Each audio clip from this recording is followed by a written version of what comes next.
Today we're speaking about a story about King David, one of the most famous characters in the Word, but this is a time when he was still, before he was king, when he was a young man, but he was a warrior, a well-known warrior. And in this particular story, there are four main characters we need to pay attention to. The first is Saul, who was at that time the king of Israel. He'd been selected by the Lord, but unfortunately, he'd become unstable. And sometimes Saul is overcome with fear of David and wants to kill him. And sometimes he takes his whole army out and chases after David and the men who are with him. And the other character with Saul is a fellow by the name of Abner, and he is the person who's the commander of the armies. He's a very responsible person, very honorable. He's the head of the personal bodyguards.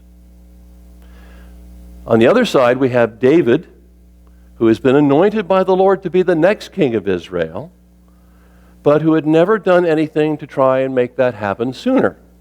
He knew he was going to be the next king, and he was patient. He's never tried to harm Saul in any way. He's quite honorable that way. And we have another character in the story who's Abishai, who is the warrior who is head of David's personal guard. So, the story is, Saul is chasing after David, and they've gone into a place called the wilderness of Ziph, hoping to capture David and maybe even kill him. Saul thinks, if I can just kill David, then I don't have to worry about being king. I can be king forever.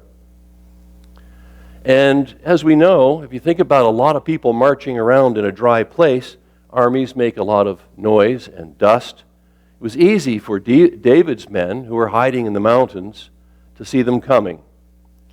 And they saw the army coming, so they knew in advance where they were. There was no sneaking up on David. So at the end of the day, Saul's army makes a camp. And David and some of his men are sort of up in the hills above the camp, maybe hiding behind bushes or whatever. And they're spying on Saul's camp. And now I'm going to read to you from the first book of Samuel, chapter 26. So David arose and came to the place where Saul was camped. And David saw the place where Saul lay. It was in the night. He'd gone to bed. He was sleeping.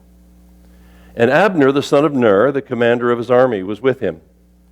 Now Saul lay within the camp, and the people were encamped all around him.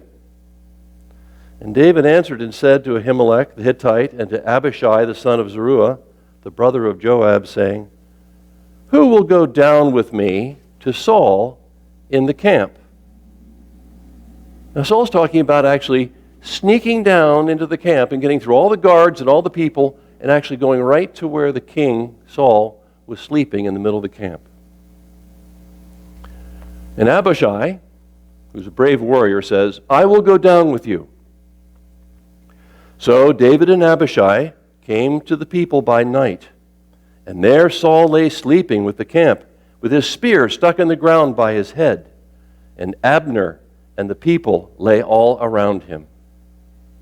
Then Abishai said to David, "God has delivered your enemy into your hand this day. Now therefore, please let me strike him once with a spear right to the earth, and I will not have to strike him a second time."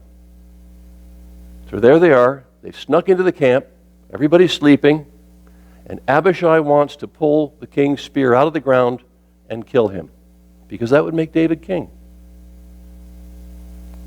And David says to Abishai, "Do not destroy him, for who can stretch out his hand against the Lord's anointed and be guiltless?" David said furthermore, "As the Lord lives, the Lord shall strike him, or his day shall come to die, or he shall go out to battle and perish. The Lord forbid that I should stretch out my hand against the Lord's anointed. But take now the spear and the jug of the water by his head, and let us go." So David took the spear and the jug by Saul's head, and they got away. And no man saw it or knew it or awoke, for they were all asleep, because a deep sleep from the Lord had fallen on them. So imagine that. He'd gone straight into the camp, gone right into the center where everybody's around, all the guards, and they were able to stand there and have a conversation over Saul, and nobody heard them or woke up. Well, it's because the Lord had put a deep sleep on them. That's why they were able to do that. But instead of killing Saul, what does he do? He takes a pitcher of water that was beside him, his own personal water jug, and his own personal ceremonial type spear that would be clearly known to be Saul's. And then they snuck back out of the camp. So in the morning, David is up on a hill overlooking the camp where he's a little safe from them. They can't run up and catch him. And he calls out. He calls out to Abner and mocks him. He's the personal guard. And he says, "You should be taking care of your king, because look what I have." And he waves the spear in the water in the air, showing that he'd been in the camp, he'd been right up next to him, and Abner had not done his job. But Saul sees this and comes to his senses. This happened a lot. Saul would sometimes be unstable, and sometimes he would realize what he was doing and be sorry. And he comes to his senses. He apologizes to David and promises that he will never pursue him again. He'll take his army and go away. And this is what he said. I'm reading again from first book of Samuel. Then Saul said, "I have sinned. Return, my son David, for I will harm you no more, because my life was precious in your eyes today. Indeed, I have played the fool and erred exceedingly." Listen to David's answer. And David answered and said, "Here is the king's spear. Let one of the young men come over and get it. May the Lord repay every man for his righteousness and for his faithfulness. For the Lord delivered you into my hand today, but I would not stretch out my hand against the Lord's anointed." And Saul said to David, "May you be blessed, my son David. You shall both do great things and also still prevail." So David went on his way, and Saul returned to his place. Now, the main point of this story is that David knows in his heart that it would be wrong for him to interfere with the Lord's plan. He knows he's been anointed to be the next king. And he says in the beginning, he might die in battle, he might die of old age. It's not for us to do this. It's part of the Lord's plan. He shows he's patient, and he's willing to see what the Lord's will be in this story. And what's the lesson for us? It's not just a story from the olden days. It's meant to be a story that illustrates things that happen to us. It's always hard for us to be patient. We know that there are things that are going to happen later, sometimes very far away, and sometimes it's very hard to wait for things.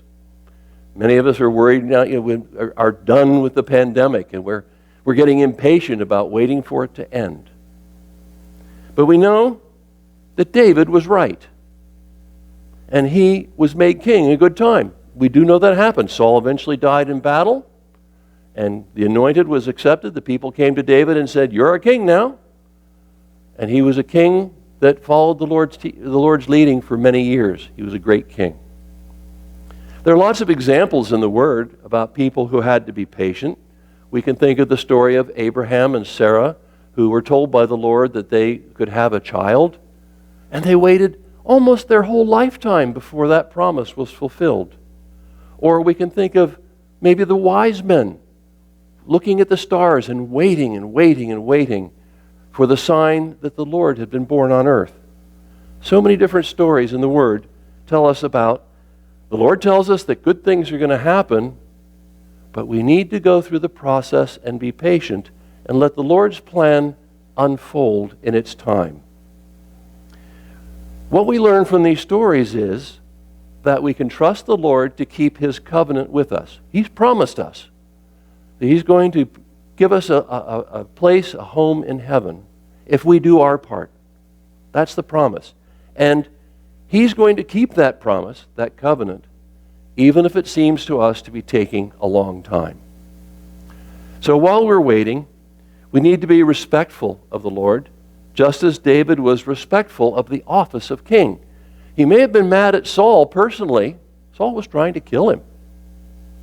But he also knew that Saul represented the Lord's leadership to people. He was the king. The Lord had selected him. And so it was not David's place to take him away. He respected that role of king. So we need to remember the Lord's ways are not always clear to us because he can see things that we can't see. He can know things that we can't know. And unlike us, the Lord is always thinking about our eternal welfare, not just our natural well-being. And that means we have to be patient and allow that story to unfold in his time. Amen.